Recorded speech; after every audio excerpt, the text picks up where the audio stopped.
বিসমিল্লাহির রহমানির রহিম। আসসালামু আলাইকুম। জন্নতের রান্নাঘর থেকে সবাইকে জানাচ্ছি শুভেচ্ছা। আশা করি সবাই ভালো আছেন। আজকে যে রেসিপিটি করব একটা লতির রেসিপি করব, সেই জন্য এখানে একটা ফ্রাই প্যান দিয়েছি, পেঁয়াজ কুচি দিয়ে দিলাম।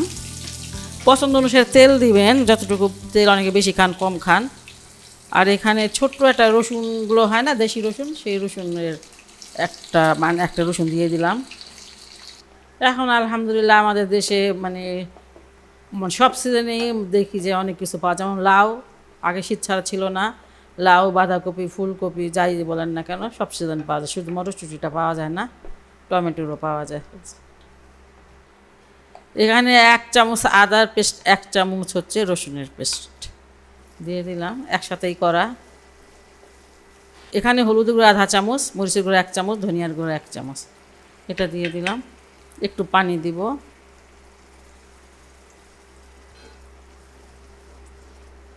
লবণ দিয়ে দিলাম স্বাদ অনুসারে।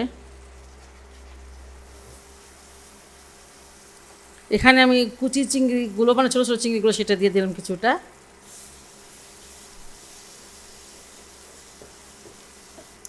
এখানে আমি এটা দিয়ে দিলাম, এটা হচ্ছে চিংড়ি মাছের মাথাগুলো বেটে তারপরে ছেঁকে নিয়েছি, যে ইয়াগুলো হয়, ছোবা বলে, আঁশগুলো হয়, সেটা ফেলে দিয়েছি। আর এটা দিলে এটা ফ্লেভারটা অনেক ভালো আসে, চিংড়ির তো একটা ফ্লেভার। যদি কেউ না খেতে চান দিয়েন না, তবে দিলে বেশ ভালো লাগে। আর এটার মধ্যে আমি লতিগুলো দিয়ে দিচ্ছি, এটা লতির সাথে একবার কষিয়ে নেব সুন্দরভাবে।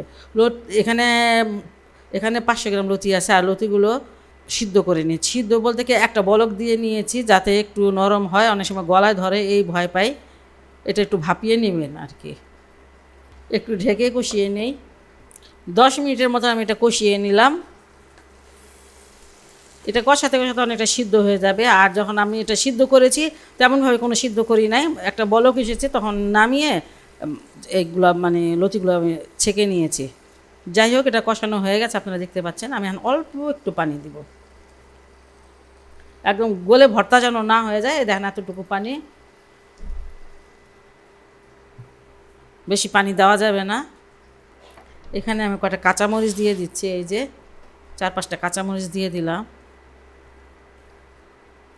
আর এখানে 1/2 চামচের মতন ভাজা জিরার গুঁড়ো আছে, সেটা দিয়ে দিচ্ছি।